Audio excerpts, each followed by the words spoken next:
سابق D G I S I فیض حمید کو فوجی تحویل میں لے لیا گیا۔ لیفٹیننٹ جنرل ریٹائرڈ فیض حمید کے خلاف فیلڈ جنرل کورٹ مارشل کا آغاز۔ آئی ایس پی آر کے مطابق فیض حمید کے خلاف ٹاپ سٹی کیس میں شکایات موصول ہوئیں۔ انکوائری میں متعدد بے ضابطگیاں ثابت ہوئیں۔ تحقیقات سپریم کورٹ کے فیصلے کی روشنی میں کی گئیں۔ فیض حمید نے ریٹائرمنٹ کے بعد آرمی ایکٹ کے متعدد خلاف ورزیاں کی۔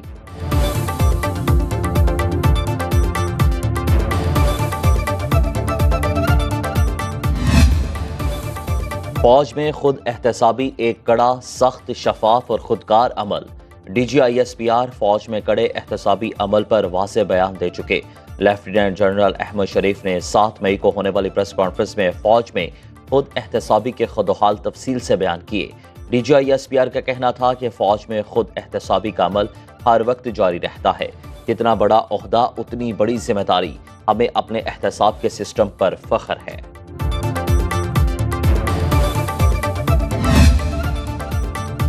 فیض حمید کو ایک سیاسی جماعت نے روحانی پیشوا بنا رکھا تھا۔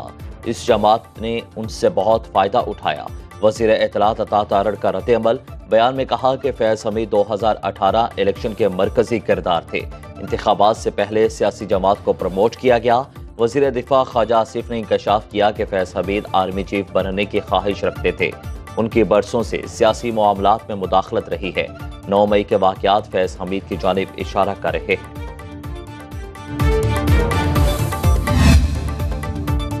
فیض حمید کے خلاف کارروائی مضبوط پیغام ہے۔ وزیر اعظم کے سیاسی مشیر رانا ثناء اللہ کہتے ہیں انہیں صرف انکوائری کے لیے تحویل میں نہیں لیا گیا، لگ رہا ہے کچھ چیزیں ثابت ہو چکی ہیں۔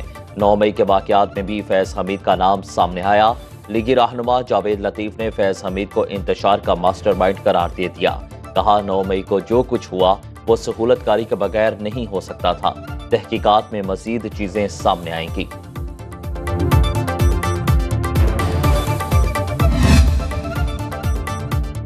تحریک انصاف نے فیض حمید کے خلاف کارروائی کو ادارے کا اندرونی معاملہ قرار دے دیا۔ چیئرمین تحریک انصاف بیرسٹر گوہر خان نے کہا کہ فوج جیسے چاہے اپنے ادارے میں احتساب کرے، ہم سوال نہیں اٹھا سکتے۔ ادارے کا اپنا ایک نظام اور کوڈ آف کنڈکٹ ہے۔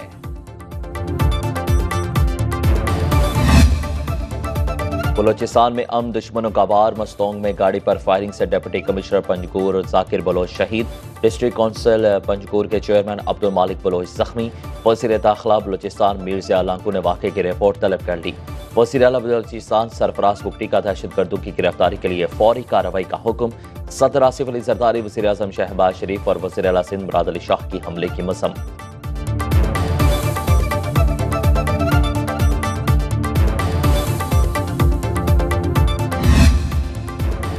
قومی اسمبلی میں آزاد امیدواروں کی 3 سیٹیں نون لیگ کو مل گئیں۔ سپریم کورٹ نے قومی اسمبلی میں 3 حلقوں کی دوبارہ گنتی کے کیس کا فیصلہ سنا دیا۔ اظہر قیوم ناہرہ، عبدالرحمان کانجو، ذوالفقار احمد رکن قومی اسمبلی برقرار۔ پی ٹی آئی کے احسان اللہ ورک، چودھری بلال اعجاز اور رانا محمد فراز نون ڈی سیٹ۔ چیف جسٹس قاضی فائز حق کی سربراہی میں 3 رکنی بینچ نے 2-1 سے فیصلہ جاری کیا۔ جسٹس عقیل عباسی نے فیصلے سے اختلاف کیا۔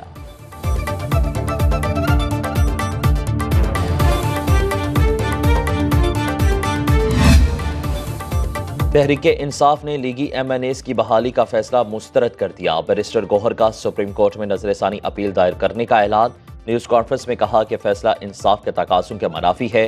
دوبارہ گنتی کی آڑ میں ہماری جیت کو شکست میں تبدیل کیا جا رہا ہے۔ نئے چیف جسٹس کا نوٹیفیکیشن جاری کرنے کا مطالبہ۔ شبلی فراز بولے کہ آج کا فیصلہ فارم 47 کا تسلسل ہے۔ عوام دھاندلی زدہ الیکشن مسترد کر چکے۔ 17 سیٹیں جیتنے والوں کو حکومت بنانے کے لیے مصنوعی اکثریت دی گئی۔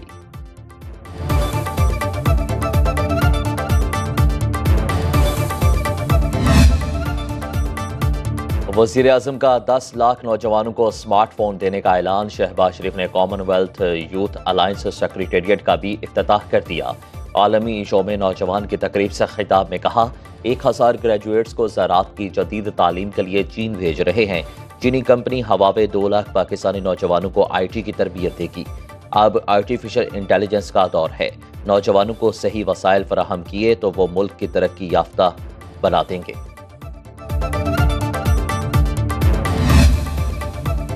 مہنگائی اور مہنگی بجلی نے ایک اور جان نکل لی۔ کوٹ رادھا کشن میں بجلی کا بل زیادہ آنے پر 38 سالہ شخص نے خودکشی کر لی۔ غربت کے ہاتھوں مجبور منیر نے ٹرین کے نیچے آ کر زندگی کا خاتمہ کیا۔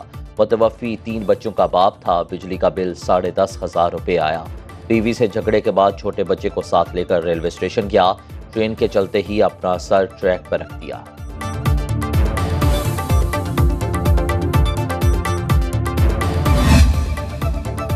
ظالم مافیا کے خلاف عوام کو اٹھ کھڑے ہونا ہوگا۔ چند لوگوں کی غلطیوں کی وجہ سے عوام کو مایوس نہیں ہونا چاہیے۔ امیر جماعت اسلامی حافظ نعیم الرحمان کہتے ہیں IMF کی غلامی سے جان چھڑانی ہے اور سود سے پاک ریاست قائم کرنی ہے۔ افغانستان کے مسئلے کو بیٹھ کر مذاکرات سے حل کرنا ہوگا۔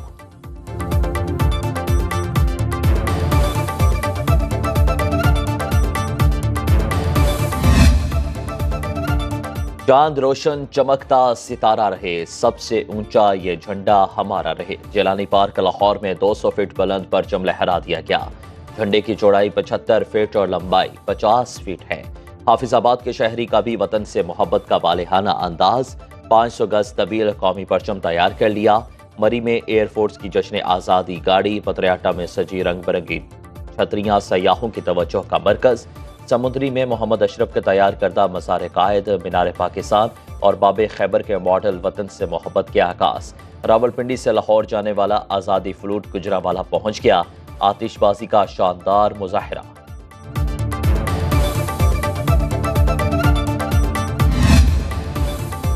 پہاڑوں کا بیٹا پہاڑوں میں جا سویا۔ ناور کوہ پیما مراد ستپارہ آبائی گاؤں بڑی گام میں سپرد خاک۔ میت پہنچنے پر رکت انگیز مناظر دیکھنے میں آئے ہر آنکھ اشکبار۔ مراد ستپارہ براڈ پیک پر مہم جوئی کے دوران جاں بحق ہوئے۔ پاک آرمی کے خصوصی ہیلی کاپٹر کے ذریعے میت منتقل کی گئی۔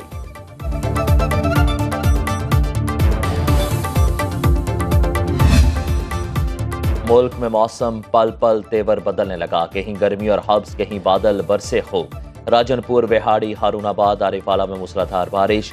ڈیرہ غازی خان اور راجن پور کے پہاڑی سلسلے میں سیلاب کا الرٹ۔ بلوچستان کے ضلع ڈیرہ بگٹی اور ملحقہ علاقوں میں بادل برسے۔ سندھ اور خیبر پختونخوا کے بیشتر علاقوں میں مطلع جزوی ابر آلود۔ آزاد کشمیر میں چند مقامات پر گرج چمک کے ساتھ بارش کی پیش گوئی۔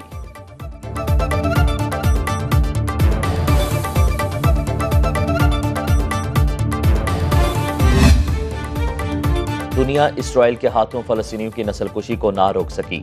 صہیونی فوج کے خان یونس، دیر البلاح اور جبالیہ میں حملے۔ 24 گھنٹے کے دوران مزید 25 شہادتیں رپورٹ۔ 7 اکتوبر سے اب تک شہداء کی تعداد 39,897 ہو چکی۔ القسام اور قدس بریگیڈز کی اسرائیلی فوج سے جھڑپیں۔ متعدد گاڑیاں تباہ۔ اسرائیلی فوجی جہنم واصل کرنے کا بھی دعویٰ۔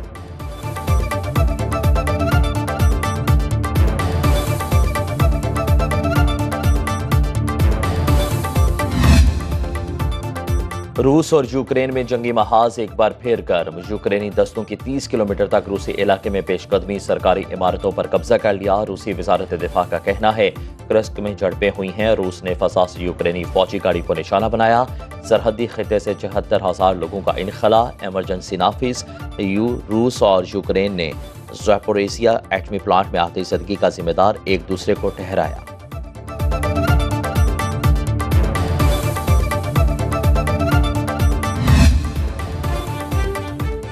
حسینہ واجد نے حکومت گرانے کا الزام امریکہ پر نہیں لگایا۔ بیٹے سجید واجد کی والدہ کے بیان کی تردید، کہا بھارتی میڈیا میں شائع رپورٹ مکمل طور پر من گھڑت ہے۔ والدہ نے ڈھاکہ چھوڑنے سے پہلے یا بعد میں کوئی بیان نہیں دیا۔ بنگلہ دیشی عبوری حکومت کا کانٹریکٹ، سرکاری ملازمین کو مرحلہ وار فارغ کرنے کا فیصلہ۔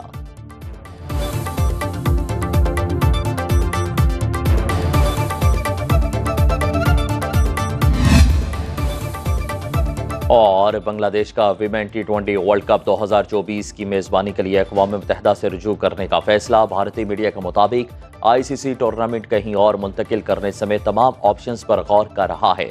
بنگلہ دیش کی عبوری حکومت کا کہنا ہے کہ ویمن T20 ورلڈ کپ کا انعقاد یقینی بنائیں گے۔ اقوام متحدہ سے بنگلہ دیش جانے پر سفری پابندیوں پر بات کی جائے گی۔